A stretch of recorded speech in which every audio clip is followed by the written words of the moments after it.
So welcome, my friends, to The Last of Us Part 2 Remastered. I'm a little bit late on this one, I do apologize, but today we're going to be checking out the lost levels. Also, as a side note, if you do go ahead and import your game through the story section, if you go there, it'll ask you if you want to import your save file from PS4, or the PS4 version, or yeah, the PS4 normal version, or no, it was PS5, whatever it is. You can go ahead and do that, and you get all your trophies, basically, again. So if you got the platinum, you're going to get an easy platinum, just like that.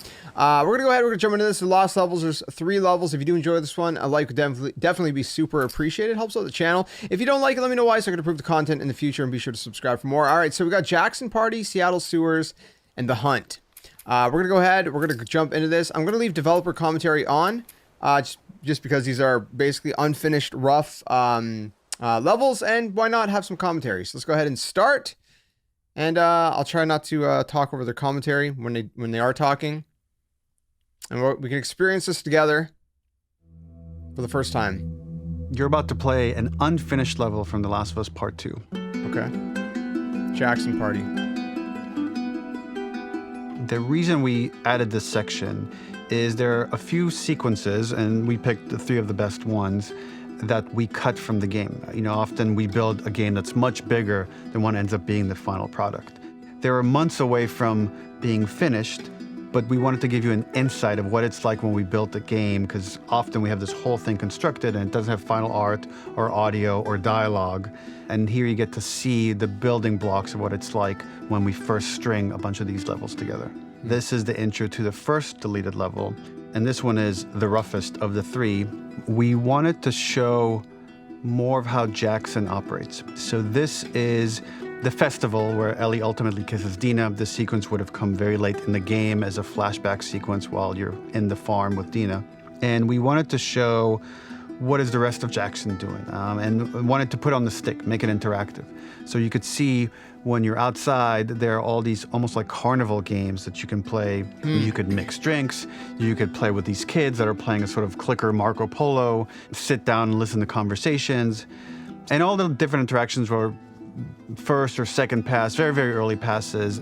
The building blocks are there, but nothing is final. And ultimately, while we were very excited by this sequence, it's pretty fun and lighthearted. It just slowed things too much as we're barreling towards the end of the story at this point.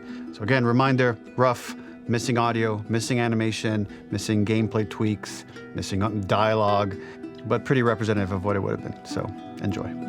Okay. Interesting. All right, well, let's go ahead and jump into this then. Long exhale. What's wrong with me? At least now I get to do the censored versions.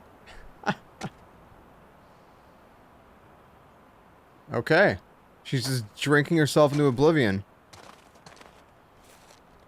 Let's do this.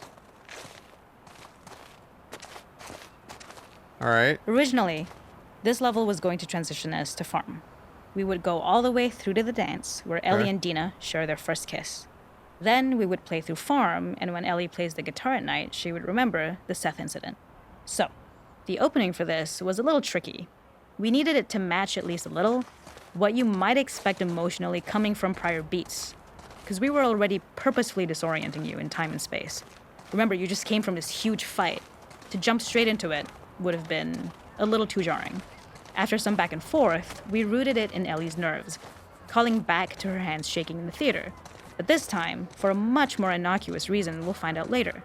She's nervous because she has a crush on Dina, who is the only reason why she's here at the dance. Something we really wanted to do was highlight the way their lives had turned upside down since she went down this path. We had this idea of recontextualizing all of our usual gameplay mechanics that were designed for really violent ends. The workbench, door bashes, throwable weapons, and even the infected, which is my personal favorite. Peppered throughout the level are moments of levity or shared history, all the while seeing how happy and mundane they all were before her huge revenge odyssey. The makeup artist is pretty simple. It's one of those little in-game scenes we peppered in to make it feel like Ellie had roots in the town. Hallie, our writer, mentioned that in her mind, an ex-girlfriend of Ellie's tattooed her arm to cover up her scar. So we figured this might be the only time you get to see that. We wanted to hint at it and allude to it and make it feel like there had been so much more that had been happening and so much more that Ellie threw away.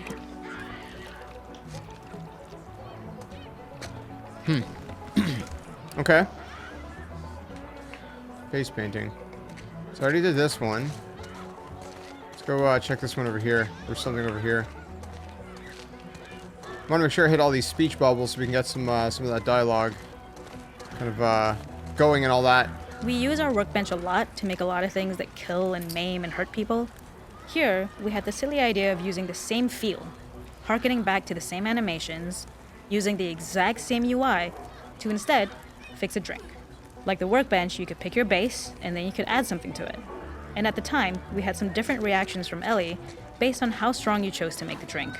Something we wanted to prototype though, before it got cut, was picking up some ingredients around to add, like a lime or maybe a bottle of someone's favorite whiskey or salt, like you were earning upgrades. We also toyed with having Ellie carry around the drink you made and occasionally sip it, psyching herself up to go talk to Dina inside because she's nervous. It got too noodly though, because she would need to keep placing it somewhere before she did anything, so it would have ended up more trouble than it was worth. Yeah, see, that's interesting to hear them talk about these things, because it's like, again, you gotta keep in mind that there are certain ideas in games and creating anything. It's like, okay, well, that's a cool idea, but is it gonna work in the grand scheme of things? You know? Is it gonna work as a collective whole? Okay, so this one we've already read. So it's grayed out. I don't think we've read this one, yeah. So it's still white. It is not a festival without one of these throwing games. This one, of course, uses our throwable system where you're often chucking explosive things or stunning things. Yeah, I suck at this. But for a more wholesome purpose, although some people take this game really seriously. A fun aspect of this is if you did well, you could win a toy here. Give me a Ellie toy. would place it in her pocket. If you had done this, you'd find the toy with JJ, the baby, later back at the farm. When we cut this, the toy made it through anyway because it was so cute. It is the same one you see on the tractor at the farm. Ollie the elephant. Interesting. This is one of my favorite sections because I think that it achieves both the slice of life aspect of Jackson while also being a stark reminder of how dark the world that they live in really, really is. To attract attention and curiosity, one of the kids was supposed to make this adorable, messed up little clicker impression, and the others would giggle. We tried a version where if you got close enough, the kid might try and follow you a little before turning back. Since clickers are blind and move by echolocation, for this game of messed up tag, Ellie must close her eyes and listen for when the children give themselves away. The thought was that these kids are in relative safety. They still grow up with the dangers of clickers and runners, and all those lessons would embed themselves in the games that they play. When the festival got cut, they tried to preserve this moment and move it to the front of the game where the snowball fight is, as a tutorial. However, being in the headspace of a clicker doesn't really teach you how to deal with them. Eventually, it evolved, and they instead made the snowball fight, which was, I think, way more effective. For me, it's character illuminating that not only does Ellie know this game, she plays along. There's a familiarity with the kids that's really nice to see, especially because it's such a difference from the Ellie we see later, who has a sort of hollow normalcy that she's trying to get with JJ, but kind of fails. Interesting. Okay. Yeah, I remember the snowball fight. That's a cool game, though, like a sort of side game. Hold on, I want to make sure we're hitting all the aspects that there is to see. So you sit on the log by the fire and whatnot. It's kind of chill. Nothing really to do. It's kind of chill. All right. I don't think there's anything up there to see. So we're gonna go over here. So there's another speech bubble here. It's the last one for this level. There's a hidden spot at the back that was just a bit of fun. It was highlighting Jackson's normalcy with something we would find in a real world. In the back, you would find teenagers finding some alone time with each other in a dark corner of a party. It was rewarding the player for peeking into a hidden corner, but ultimately redirecting them back to the festival. We also had versions of them smoking weed here, despite Maria's consternation, probably having gotten it from Eugene. Okay. Hold on, we're not quite done yet. We, have something going on up here. We're going inside. Tommy shows up. It's like, hey, how's it going? Going inside or go inside? And is that it? That's it. Okay, so that's the Jackson party. The next up is going to be Seattle sewers. Ellie swept into the Seattle sewer system. Again, we're going to go in with commentary, developer commentary, and hear what they have to say. Because I think there's some nice insight in here.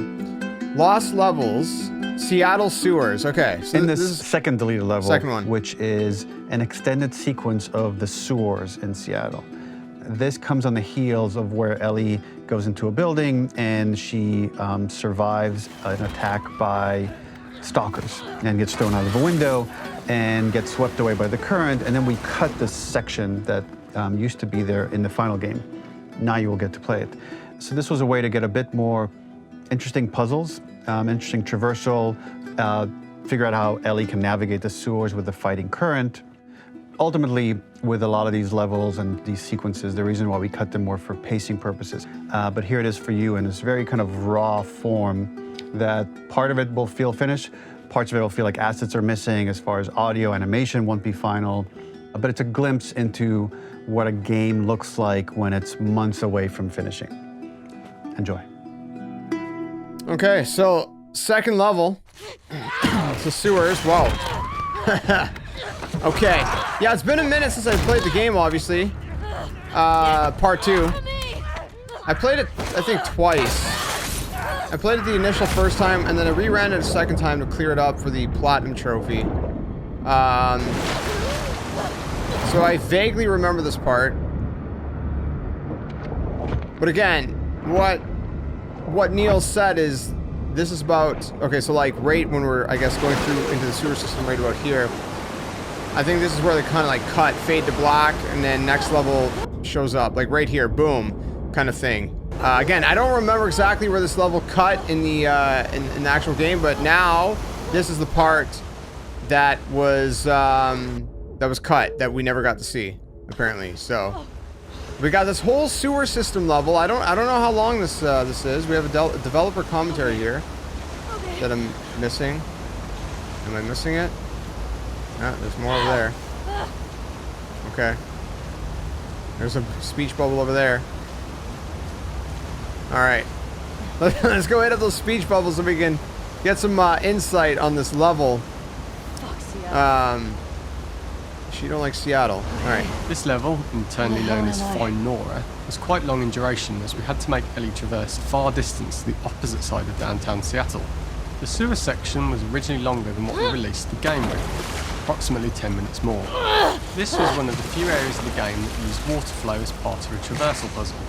The player has to go upstream to use the current to get to the platform to reach the other side. We mostly cut this mechanic game-wide, however it remained in essence in the section swimming to the aquarium as Ellie when you were avoiding the waves. Okay. Can we do anything here? I got this.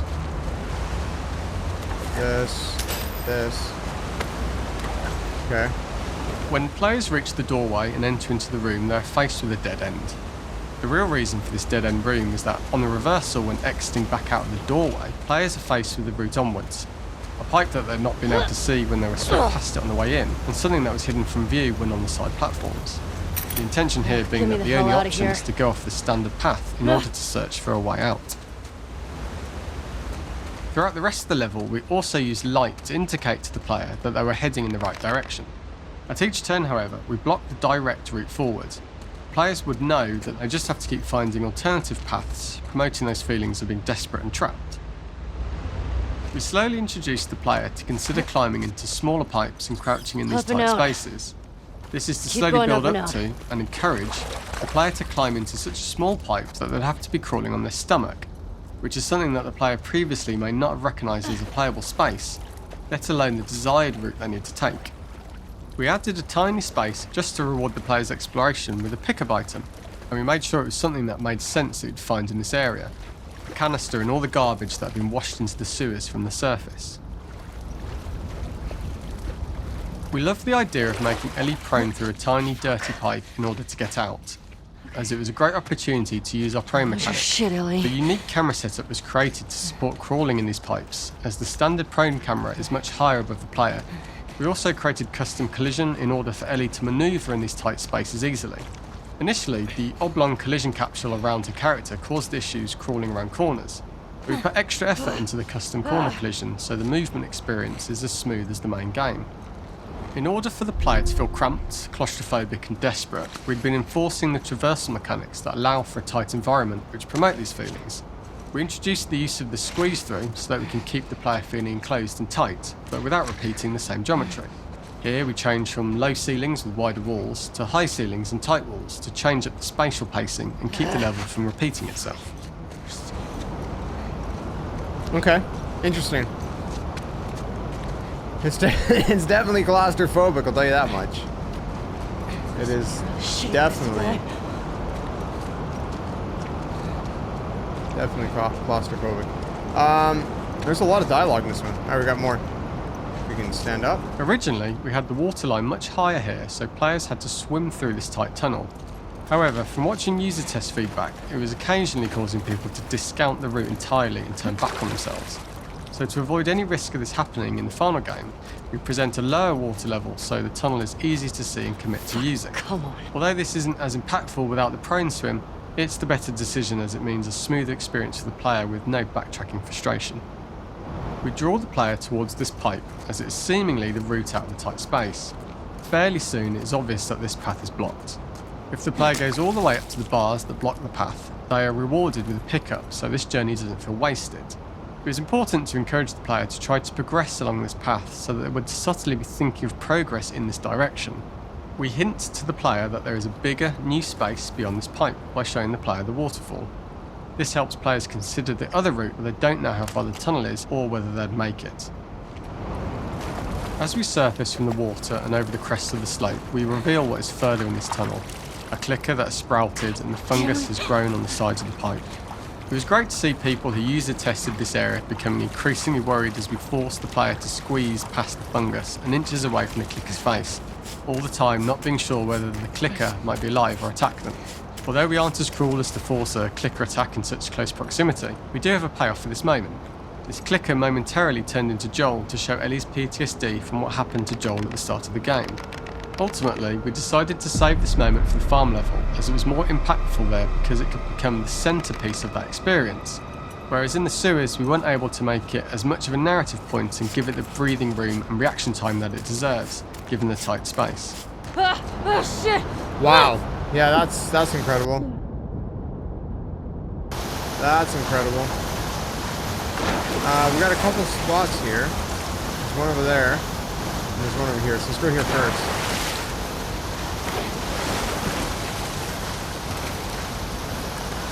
For the final section, we eventually opened you out into a wider area as you traverse through such tight spaces leading up to this. So changing the environmental pacing makes it begin to feel like we're coming to the end of Ellie's ordeal. An earlier iteration used the current that we'd shown at the start for a slightly tougher traversal puzzle to conclude the sewers. The ladder was clearly visible from most of the area, but the player was faced with a fast-flowing torrent of water they couldn't cross. If the player attempted to jump into the water, they were not able to swim across the ladder due to the water's speed. But instead they had to traverse the pipe running along the top of the space in order to get across the water. Using this pipe was retained in the iteration we shipped with, as it's the last of the extreme methods Ellie has to undergo in order to escape the sewers, and what she will go through in her pursuit of revenge. Huh, interesting. We're supposed to have 2 more speech bubbles. The last ladder climb is quite lengthy, and although we could have trimmed it down to a shorter climb, we liked how this last segment of the journey built anticipation for whether there was success at the top or not after all you've been through. Ultimately, the ladder exits out into the subway station, which is how it connects in the final game. Ellie then has to find her way to the hospital from here, crossing paths with the scars for the first time. I'm not sure if I think I might have missed one. Unless it's up here. I had seen one earlier, but it was in a spot that I couldn't reach. Yeah, I think I accidentally missed one. Must not have been too much dialogue though. Alright, so we did Jackson Party, we did Seattle Sewers, and now we're gonna do The Hunt, which is the third and final one. Let's go ahead, jump into this, and take a look. hunt. Lost levels. For this third and final deleted level, what we call the boar hunt sequence, this was a sequence pretty late in the game. It was right after the whole Seattle Abby sequence where Abby spares Ellie. And then we wanted to come back into Ellie's story, but keep it a bit mysterious of how much time has passed, where is Ellie now? So we're coming in on Ellie and she's following a trail of blood. And we wanted to mirror in a way the deer hunt sequence from the first game, but this time do it with a boar. And there's something with Ellie that now she can't let go of this violence. She's pursuing it, even against this innocent animal. This was another opportunity to show how the violence that Ellie has experienced, the violence that she witnessed being afflicted onto Joel, is still sticking with her, and she's still experiencing these PTSD moments. This was a sequence that was pretty far along and was cut pretty late in production. Parts of it are still really rough, but the gameplay, the building blocks were all there. I think you'll have fun to see, like, again, a rough, unfinished sequence that you can play. You can see all the way to the end, and including a cinematic that we end up cutting. And the remnants of the sequence ended up being mentioned in Ellie's journal. So this part of the story that we developed still made its way into the game as kind of optional stuff that you could read about, but here you get to experience it. So as a reminder, this is pretty rough, months away from being finished, but you get to see it now. Okay, interesting. So this should be a little bit more of a fuller experience from what it sounds like. Let's check it out. Where are you? Hit the So dialogue. the boar hunt was one of the hardest levels for me to work on. It was a huge challenge with the systems that we had, and we kept trying, but it never felt quite right. Originally, the level happened after the Jackson Festival, which also got cut, but before Farm. Once the festival got cut, it became the prologue to Farm. The intended experience is that we jump forward in time after the fight with Abby in the theater. We don't know where Dina is. We likely assume she's dead because she was just bleeding out. Ellie is alone. Her hair is short. So maybe this is the future or the present. And she's hunting. Hunting who? Abby still? In early iterations of the fight, it was more arena-like. The player slowly whittles down the boar's health. Ellie gets more visceral and more vicious. We get a little worried about her. As the boar gets weaker, more panicked, more feral, and we start feeling sympathetic to the boar was the hope. In all of these iterations, especially of these wider areas, it required custom AI and scripting to make sure it continued to feel organic as an animal, but we really needed it to do specific stuff. It needed to be able to close distances really, really quickly. It needed to charge to attack, but we wanted the feeling of hunting, so we needed to track it down from afar. And we also needed to discourage the player from attacking the boar when it's that close, or it would kind of turn into this melee kerfuffle. How do we do this in our world while keeping the boar believable? We must have gone through 5 or 6 iterations of the boar fight and all, and every single time it changed pretty drastically. We split it into clear phases, where one was like all long range. We tried another where you're getting close and you get the jump on it quite literally. You're jumping off of a rock to attack it. And then finally, we tried a bunch where you almost sort of go around a bunch of trailers and try and wrestle it. We uncovered after some time that taking down a boar over several phases felt very laborious and a little dramatic. It was comically long, it felt too boss-like, a little too gamey. We decided to cut the first few phases, and we opted for a cold open after the boar had already been hurt off-screen. So that allowed us to focus on feeling like we're closing in on prey and to introduce the boar when it was at its most dangerous. Already hurt, already feral, much too close for comfort. And so the thinking was it would bring us more into Ellie's mindset. Is this really hunting for food, or is she hunting for some other reason? Yeah, these dialogues are very, very interesting, that's for sure. Okay, hold on. We got another one. The gas station was built to highlight the boar's destructiveness. Since it's cramped, the boar feels larger. We also feel trapped with it, though perhaps it's trapped with us. When it charges, it gets to us quickly, so we must be on our toes. This made it more aligned with Ellie's sort of hunting for trouble mindset. Listening became more important, as well as moving around slowly so it didn't hear you. Could you spot it before it saw or heard you? And could you get a shot off quickly enough so you could dodge out of the way? Or is the shot worth the cost after? It feels like a gamble.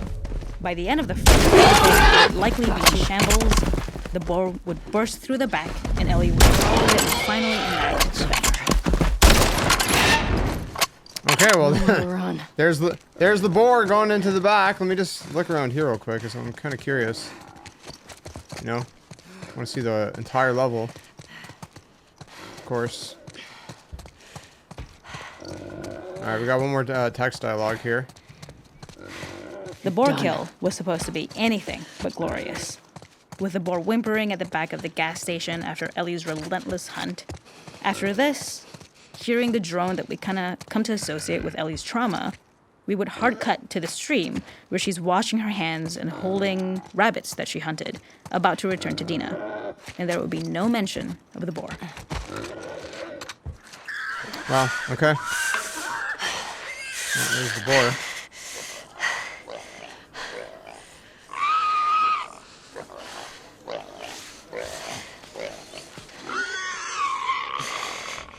Look at his face, man. The boar scream. Goodness. That's insane.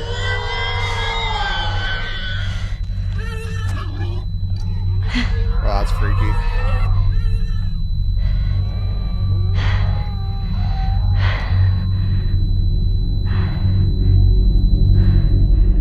I get why they cut that, but man, that would have been an interesting sequence to keep. Well, there you guys have it. Those are the lost levels in The Last of Us Part 2 Remastered. I hope you guys enjoyed this one. If you did, leave a like, subscribe for more.